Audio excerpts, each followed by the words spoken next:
¿Sabes cómo un chaval normal se convierte en sicario?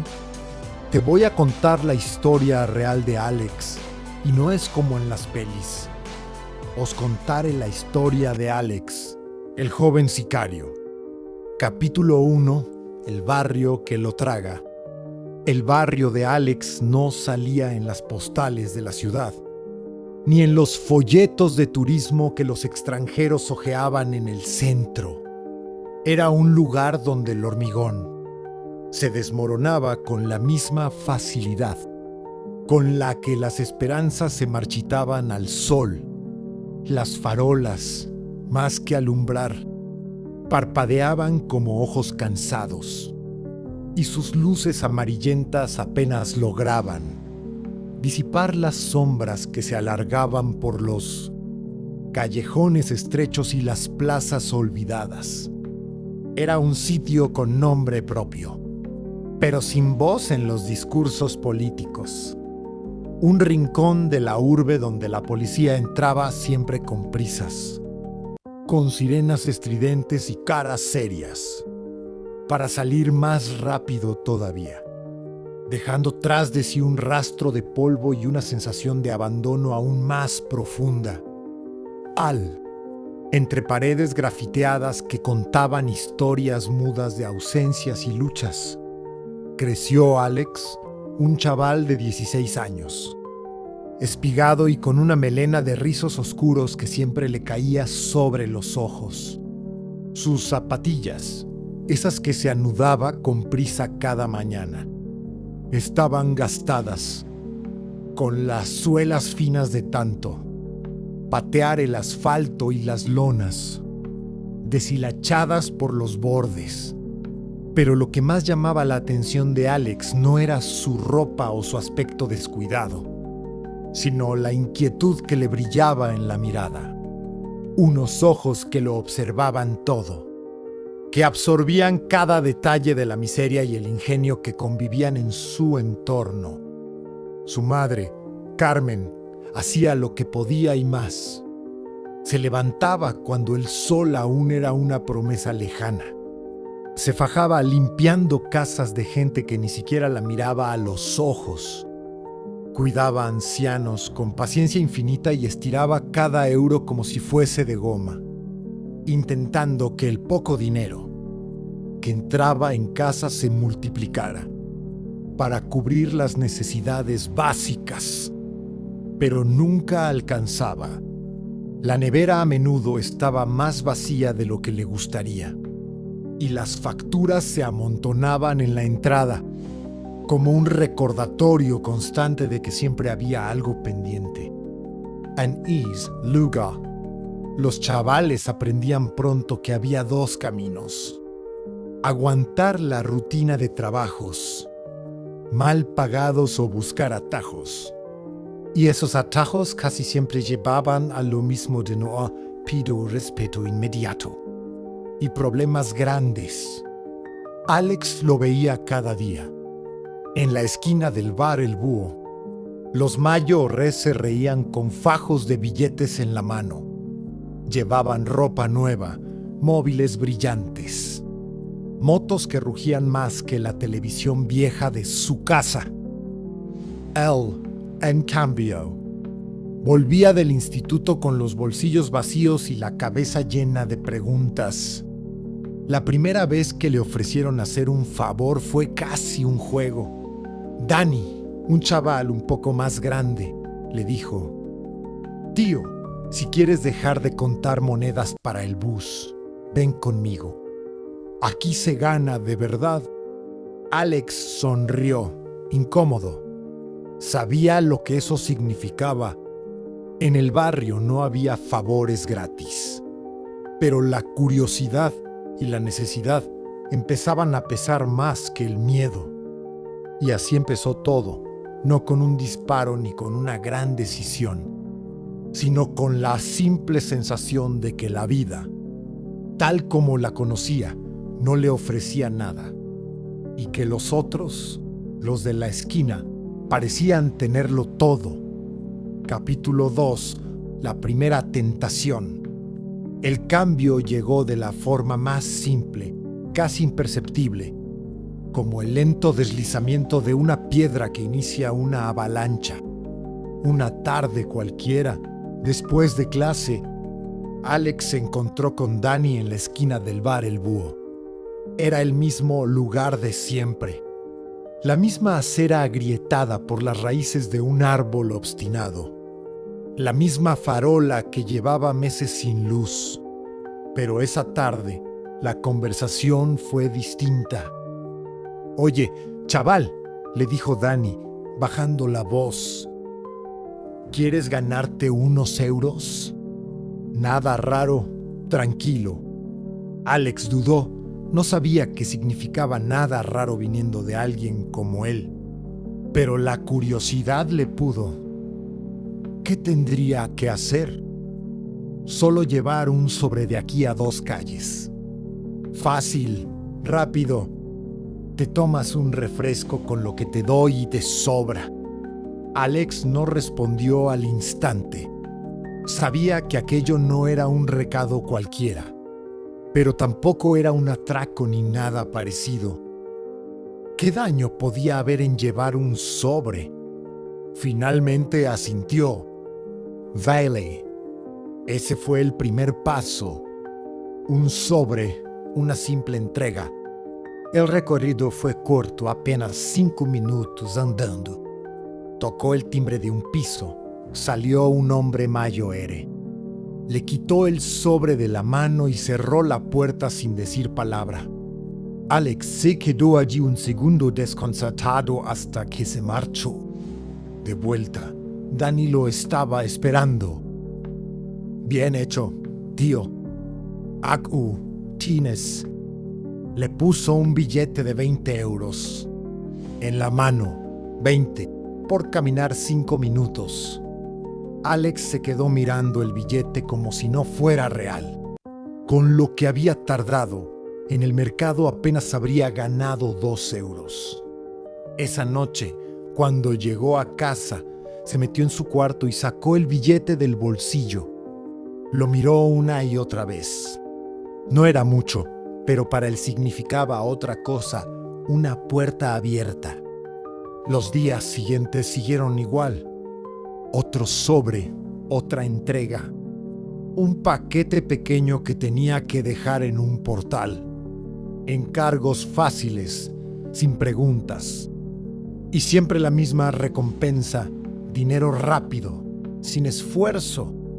Pronto se dio cuenta de algo. No era el único. Otros chavales del barrio también hacían lo mismo. Cada uno en su nivel, cada uno con su función. Y todos iban escalando poco a poco. La sensación de pertenencia era extraña.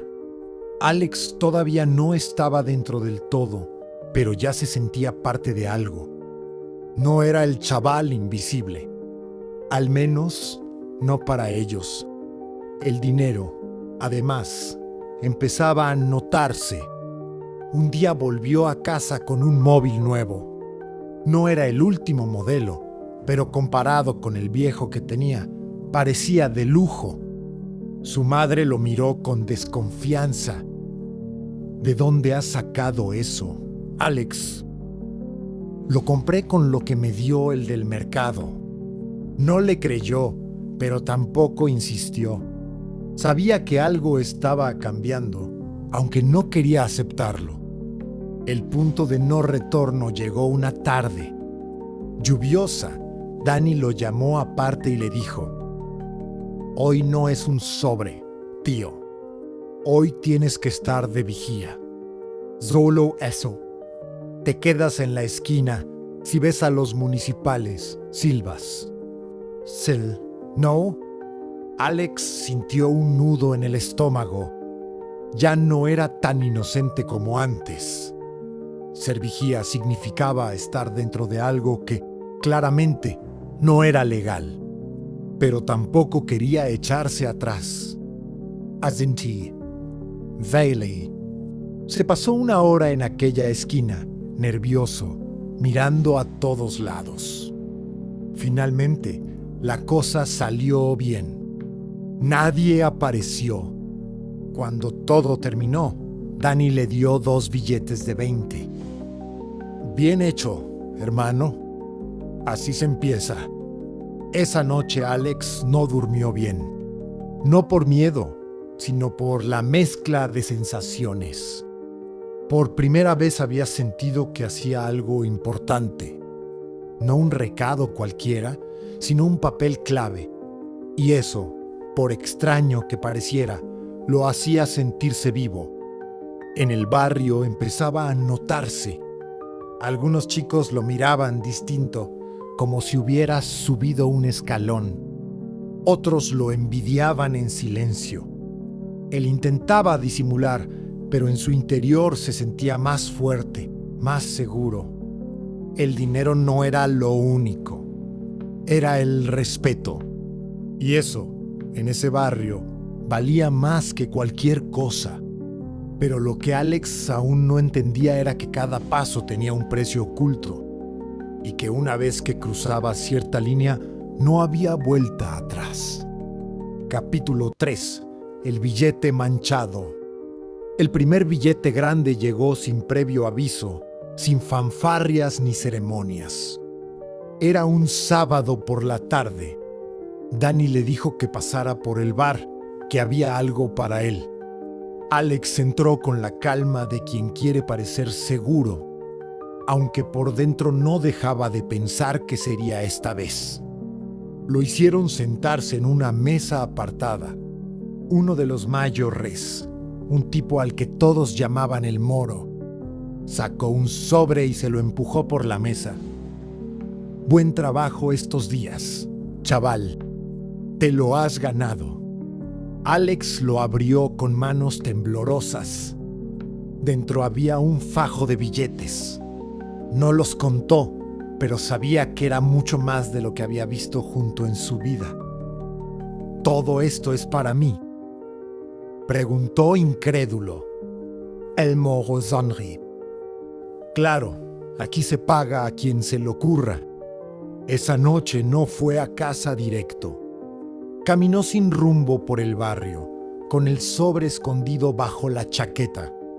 Cada paso era como llevar dinamita en el bolsillo. No por miedo a que se lo robaran, sino por la certeza de que aquel dinero no era como los demás. Cuando llegó a su habitación, lo vació todo sobre la cama. Los billetes se extendieron como una alfombra verde. Los contó, 500 euros, 500, él, que apenas había visto 20 juntos. Ahora tenía medio millar. La tentación fue inmediata. Al día siguiente, fue a la tienda de deportes y se compró unas zapatillas nuevas. De esas que siempre había mirado con envidia en los pies de otros chavales. También se compró una chaqueta de marca. Por primera vez, al mirarse en el espejo, sintió que pertenecía al mismo mundo que los que siempre habían tenido más. En el instituto, las miradas no tardaron en llegar. Algunos compañeros lo felicitaron, otros lo criticaron a escondidas. Pero a Alex le daba igual. Caminaba con la cabeza alta. Ya no era el chico invisible. En casa, la cosa fue diferente. Su madre lo miró de arriba a abajo cuando lo vio con ropa nueva. ¿De dónde has sacado eso, Alex? Me salió un curro en el mercado, mamá. Ella frunció el ceño. Un curro. ¿Y te pagan con ropa cara? No me tomes el pelo. Alex no respondió. Bajó la mirada y se fue directo a su cuarto. Sabía que no la podía convencer, pero tampoco estaba dispuesto a dar explicaciones. Los días siguientes, el dinero empezó a fluir más seguido. Cada encargo era mejor pagado. Cada sobrellevaba billetes más grandes. Y con cada compra nueva, la distancia con su madre aumentaba. Ya no era el niño que le pedía monedas para un bocadillo. Ahora podía pagarse lo que quisiera. Y en ese proceso, dejó de contarle cosas, dejó de compartir momentos con ella. La confianza empezó a romperse en silencio, como un cristal que se agrieta poco a poco. Una noche, mientras cenaban en silencio, su madre lo miró fijamente y le dijo: Alex, no quiero que me digas de dónde viene ese dinero. Solo quiero que pienses en una cosa: lo fácil siempre se paga caro. El no contest. Masticó despacio y fingió que no había escuchado. Pero esas palabras lo acompañaron después, cuando estaba solo en su habitación. Por primera vez, empezó a sentir una sombra detrás de cada billete, como si, al gastarlo, dejara una marca invisible. Y esa marca lo señalaba a él. Sin embargo, la sensación de poder era más fuerte que la culpa. Con dinero en el bolsillo, se sentía invencible. Podía invitar a sus amigos, podía presumir en el barrio, podía ser alguien. El problema era que ya no había marcha atrás. Los mayores lo habían probado y ahora sabían que estaba listo para algo más grande.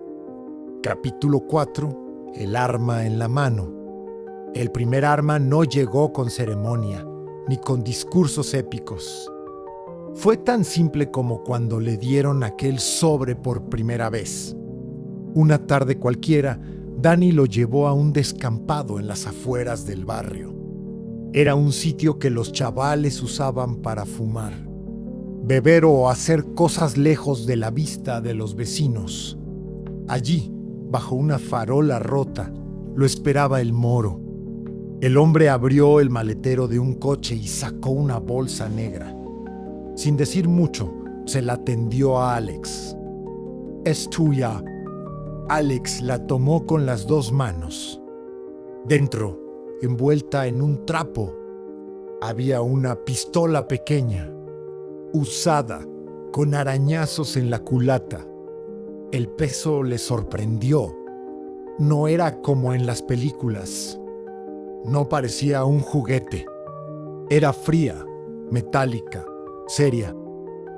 «¿Y para qué?», preguntó, intentando disimular su nerviosismo.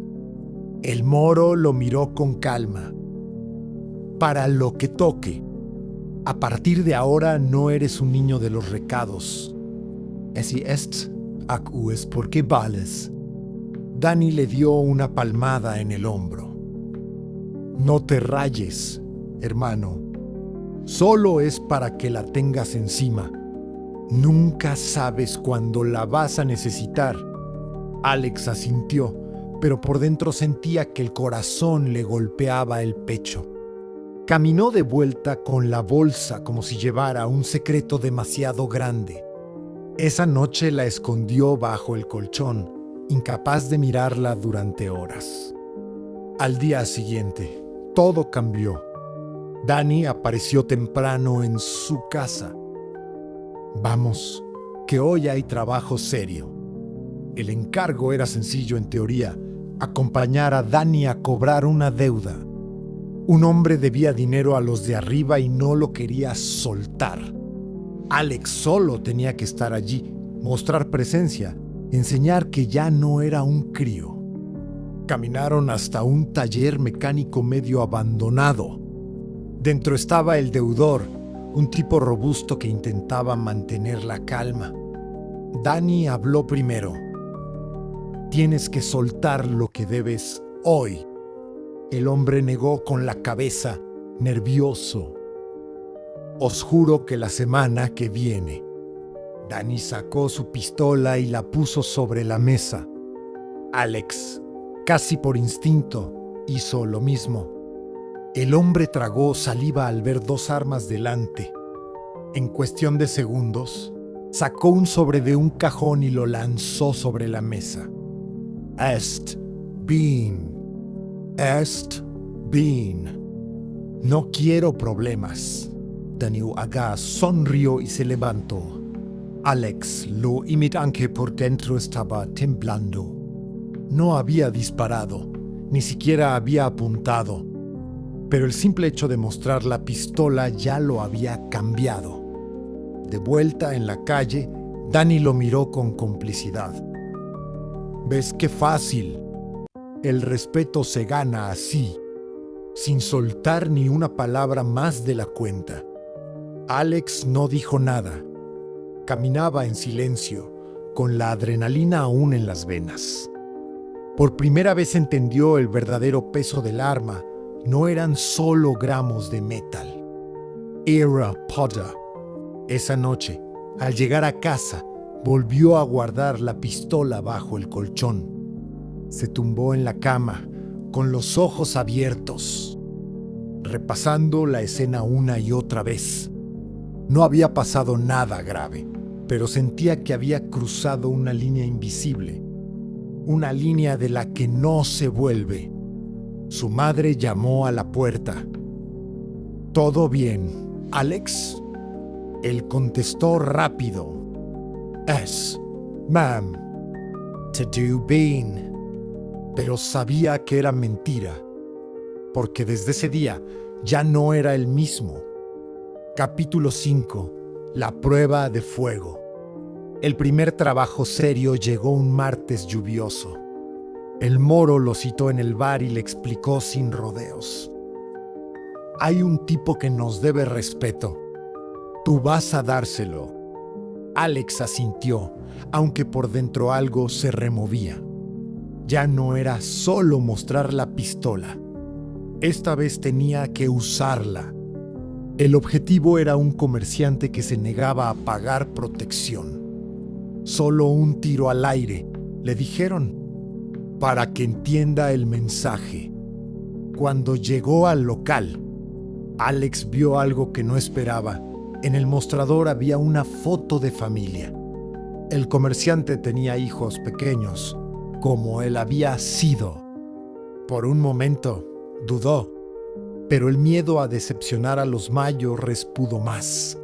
Sacó la pistola, disparó al techo y gritó lo que le habían enseñado. El hombre tembló, abrió la caja registradora y entregó todo lo que tenía. Esa noche, Alex no durmió, no por remordimiento, sino por la extraña sensación de poder que había sentido. Por primera vez entendió por qué los demás lo respetaban. El arma no era solo metal, era autoridad pura. Los días siguientes fueron como despertar de un sueño. Alex se daba cuenta de que había cruzado una línea definitiva. Ya no era alguien que llevaba un arma, era alguien que la había usado. Y eso cambiaba todo. En el barrio, la noticia corrió rápido. No los detalles, pero sí el hecho de que Alex había trabajado de verdad. Las miradas en la calle cambiaron. Algunos lo saludaban con más respeto, otros cruzaban la acera para evitarlo.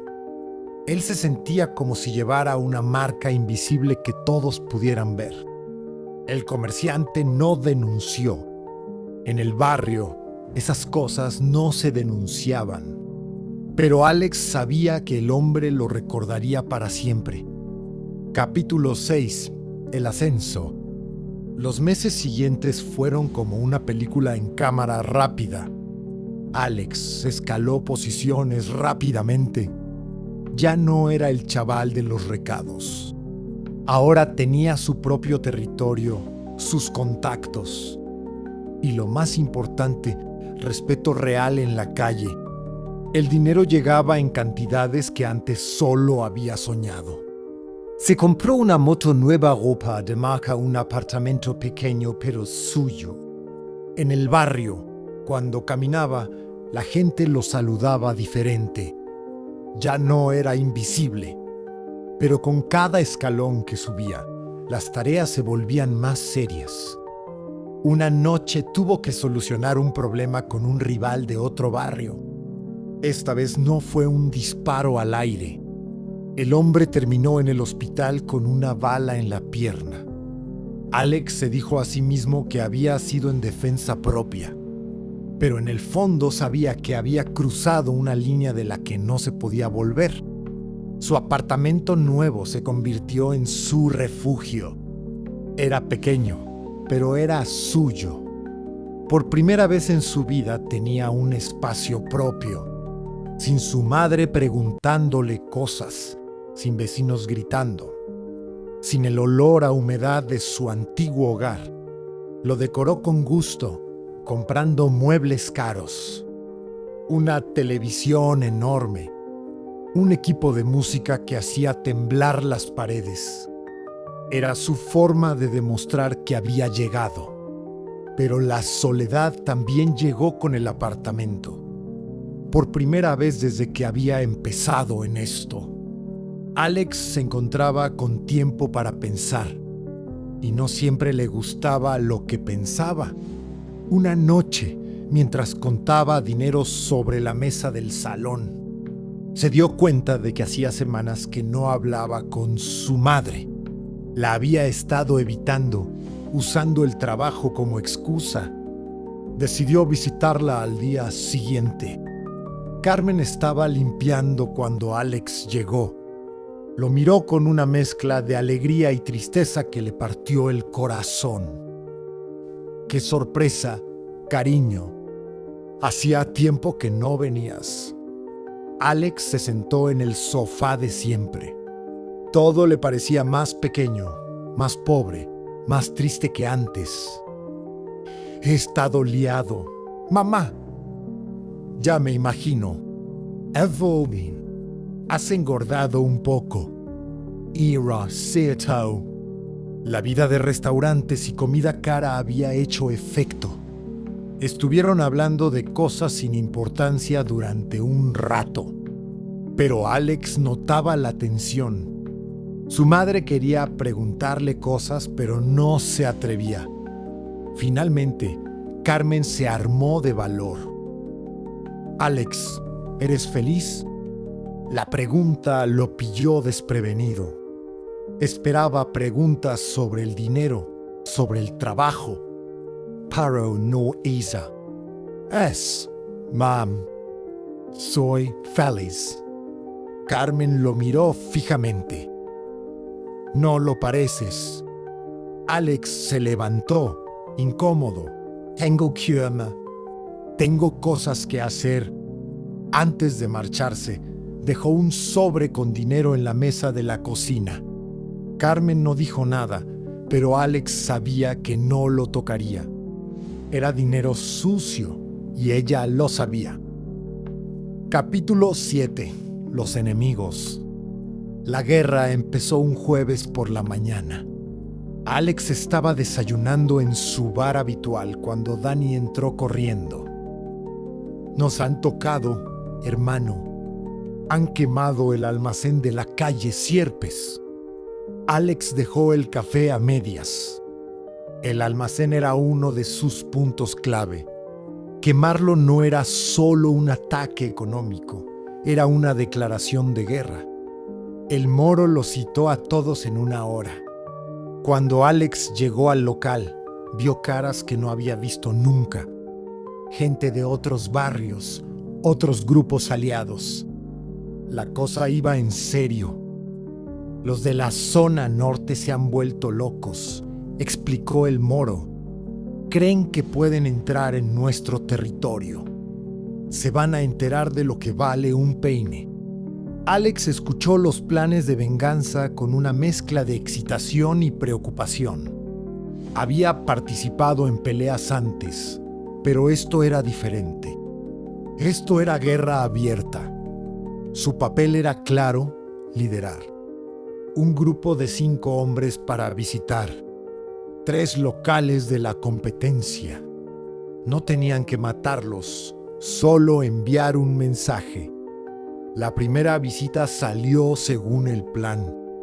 El dueño del local entendió el mensaje rápidamente. La segunda también fue sencilla, pero la tercera se complicó. Cuando Alex y sus hombres entraron en el bar, había más gente de la esperada, y algunos de ellos estaban armados. La conversación se puso tensa rápidamente y alguien hizo un movimiento en falso. Alex nunca supo quién disparó primero. Solo recordaba el ruido, los gritos, la gente corriendo. Cuando el humo se aclaró, había 2 hombres en el suelo. Uno de ellos no se movía. Alex y sus hombres salieron corriendo. En el coche, mientras se alejaban del lugar, nadie habló durante varios minutos. Finalmente, uno de ellos dijo: «Creo que lo hemos matado». Alex sintió como si le hubieran dado un puñetazo en el estómago. Había herido gente antes, había amenazado, había pegado, pero nunca había matado. Y ahora, posiblemente, había cruzado esa línea también. Al día siguiente, las noticias confirmaron sus peores temores. Un hombre había muerto en el tiroteo. La policía investigaba, pero no tenían testigos fiables. El moro lo tranquilizó. «Estas cosas pasan, chaval. Era él o nosotros. No te rayes».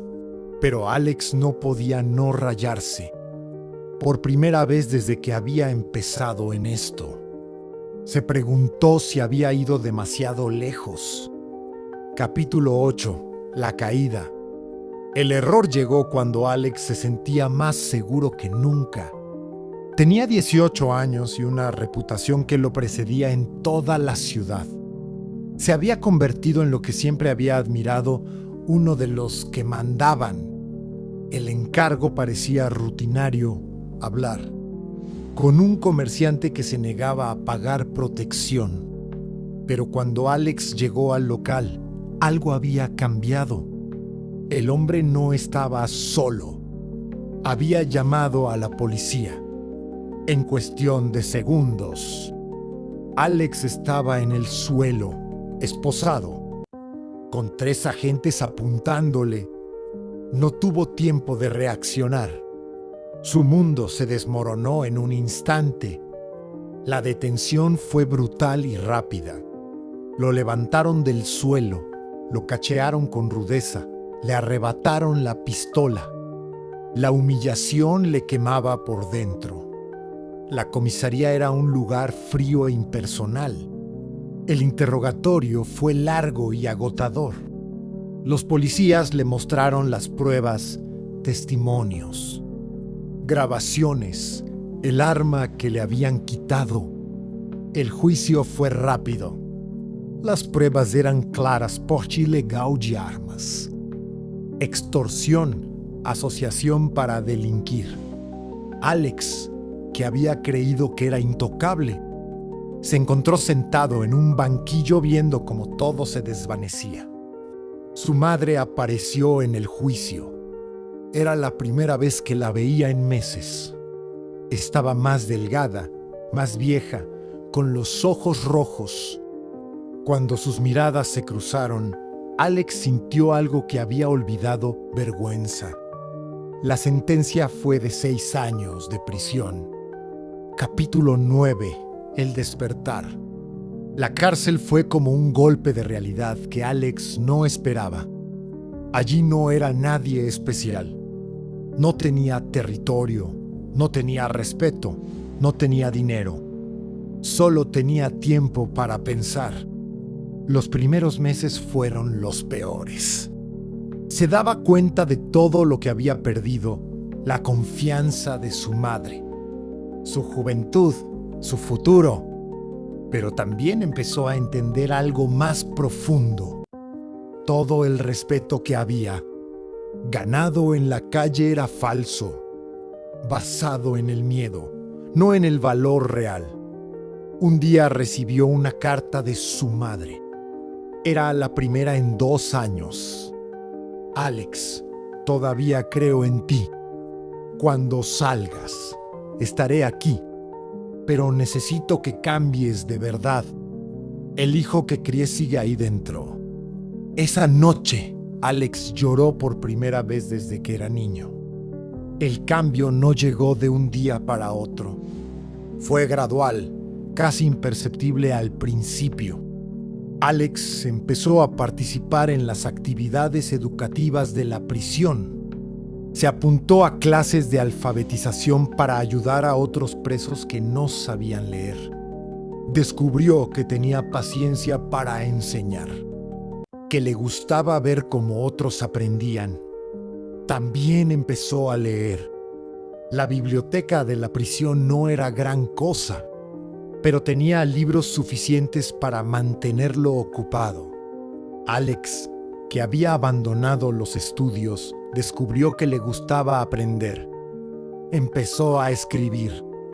Al principio solo apuntes, reflexiones sobre lo que había hecho mal. Después empezó a escribir cartas a su madre. Cartas que nunca enviaba, pero que lo ayudaban a aclarar sus pensamientos. Los otros presos empezaron a verlo diferente. Alex ya no era el chaval arrogante que había llegado. Ahora era alguien que escuchaba, que ayudaba, que no buscaba problemas. Participó en un programa de mediación entre presos. Aprendió a resolver conflictos sin violencia, a escuchar diferentes puntos de vista, a encontrar soluciones que beneficiaran a todos. También empezó a hablar con psicólogos de la prisión. Habló de su infancia, de la pobreza, de la sensación de no tener opciones. Empezó a entender que sus decisiones habían estado influenciadas por circunstancias, pero que al final habían sido suyas. Capítulo 10. La reflexión. En su tercer año de prisión, Alex empezó a participar en un programa especial. Una vez a la semana venían jóvenes de institutos a escuchar testimonios de presos. La idea era mostrarles las consecuencias reales de la delincuencia. Al principio, Alex se resistió a participar. No quería ser un espectáculo, pero el coordinador del programa insistió. Tu historia puede salvar a otros chavales de cometer tus mismos errores. La primera vez que se enfrentó a un grupo de adolescentes, Alex se sintió nervioso. Veía en sus caras la misma mezcla de curiosidad y desprecio que él. Hab o sentido hacia los adultos a su edad. Alex empezó a hablar. Les contó su historia sin adornos, sin intentar parecer más duro de lo que había sido. Les habló del primer sobre del primo billete de la primera pistola. Les habló también del primer disparo, del primer muerto, de la primera noche sin dormir. Creéis que soy un tío duro, les dijo, pero estoy aquí, encerrado, sin nada. Los tíos duros de verdad son los que trabajan honradamente, los que cuidan de sus familias, los que no necesitan una pistola para sentirse importantes. Algunos chavales lo escuchaban con atención, otros parecían aburridos, pero Alex siguió hablando. Después de la charla, un chaval se le acercó. Oye, ¿y no te arrepientes de nada? No fue guay tener tanto dinero. Alex lo miró fijamente. El dinero se acaba, chaval, pero las consecuencias de cómo lo ganas te acompañan toda la vida. Yo tengo que vivir sabiendo que maté a un hombre. ¿Te parece guay eso? Las charlas se convirtieron en la parte más importante de su semana. Cada grupo era diferente, cada historia que contaba tenía matices distintos. Un día vino un grupo especialmente joven, chavales de 14 y 15 años. Alex vio en algunos de ellos la misma mirada que él había tenido: hambre, curiosidad, ganas de ser alguien importante. Miradme bien, les dijo. Tengo 21 años y he perdido los mejores años de mi vida. No tengo nada, no soy nadie, no he conseguido nada de lo que prometía cuando empecé. ¿Queréis acabar así? Esa noche, Alex escribió una carta larga a su madre. Le contó sobre las charlas, sobre cómo se sentía ayudando a otros jóvenes, sobre sus planes para cuando saliera. Por primera vez en años, tenía esperanza. Su madre le respondió rápidamente. Su letra temblaba un poco, pero el mensaje era claro. Estaba orgullosa de él. Los años siguientes pasaron más rápido. Alex se convirtió en una figura respetada dentro de la prisión, pero por razones completamente diferentes. Aquí lo respetaban por su honestidad, por su capacidad de ayudar a otros.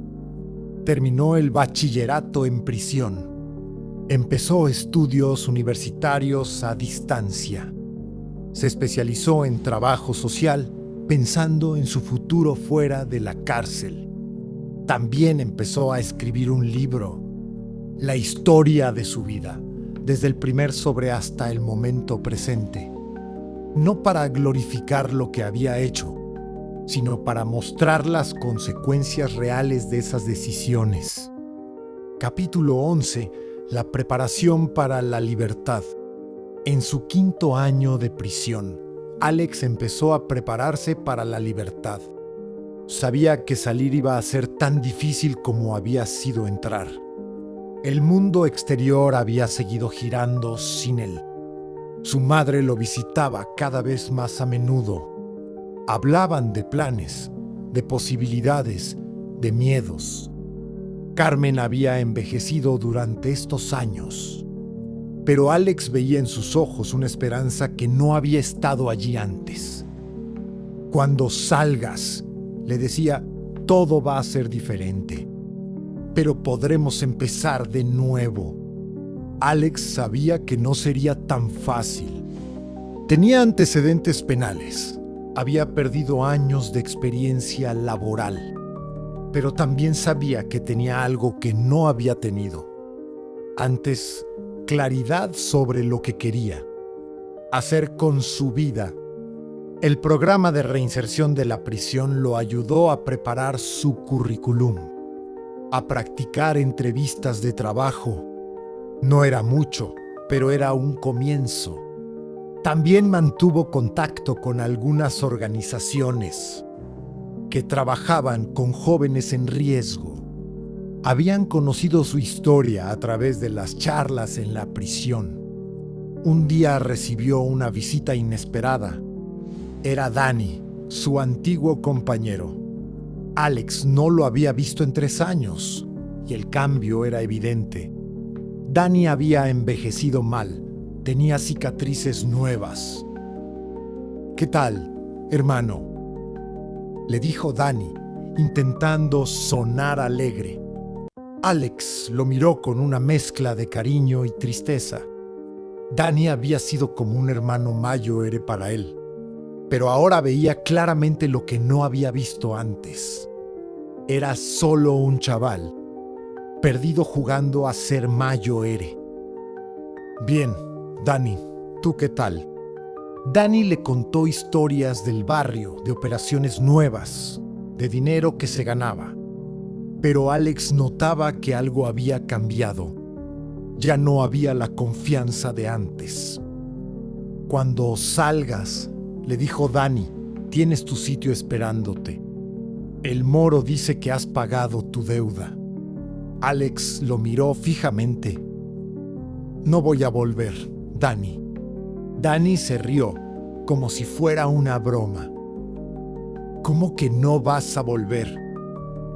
¿Qué más vas a hacer? Trabajar, estudiar, ayudar a chavales como nosotros a no cometer los mismos errores». La risa de Danny se desvaneció. «¿En serio? ¿Vas a ser uno de esos extens que van por ahí dando charlas?» Sí, eso es exactamente lo que voy a hacer». Danny se levantó, molesto. «Te has vuelto blando, hermano. La cárcel te ha cambiado». Alex asentí. «Sí, me ha cambiado. Para mejor». Danny se fue sin despedirse. Alex sabía que probablemente no lo volvería a ver. Los últimos meses en prisión fueron de preparación intensa. Alex terminó su libro, completó sus estudios, estableció contactos con organizaciones de ayuda. Una semana antes de salir, su madre lo visitó con una sorpresa. Había conseguido que una organización de reinserción le ofreciera un trabajo a medio tiempo. No era gran cosa, pero era un comienzo. No es mucho dinero, le dijo Carmen, pero es honrado. Alex sonrió. Mamá, después de lo que he vivido, el dinero honrado vale más que todo el dinero sucio del mundo. Capítulo 12. La segunda oportunidad. Alex salió de prisión a los 22 años. Su madre lo esperaba en la puerta. Se abrazaron en silencio y Alex supo que tenía una segunda oportunidad. Los primeros meses fueron duros. Encontrar trabajo con antecedentes no era fácil. Algunos antiguos conocidos se acercaron para ofrecerle oportunidades. Pero Alex había aprendido a decir que no. Finalmente consiguió trabajo en un taller mecánico. El sueldo era modesto, pero era dinero limpio. Y eso tenía un valor que no se podía medir.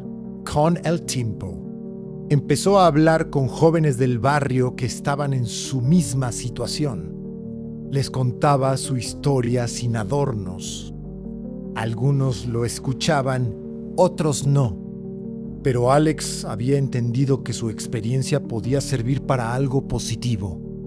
3 años después, trabajaba como coordinador de un programa de prevención. No era rico, pero tenía algo que nunca había tenido: paz interior.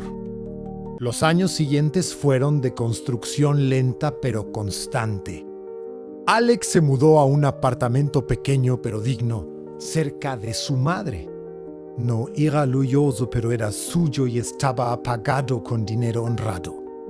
Su trabajo en el programa de prevención creció. Empezó como voluntario, después como empleado a media jornada, finalmente como coordinador del programa. Su historia personal le daba credibilidad con los jóvenes. Desarrolló una metodología propia para trabajar con chavales en riesgo. No se basaba en sermones o amenazas, sino en mostrar alternativas reales. No se trata de convenceros de que seáis santos, les decía. Se trata de que veáis que hay más opciones de las que creéis. Su libro se publicó finalmente. No fue un bestseller, pero llegó a las manos correctas.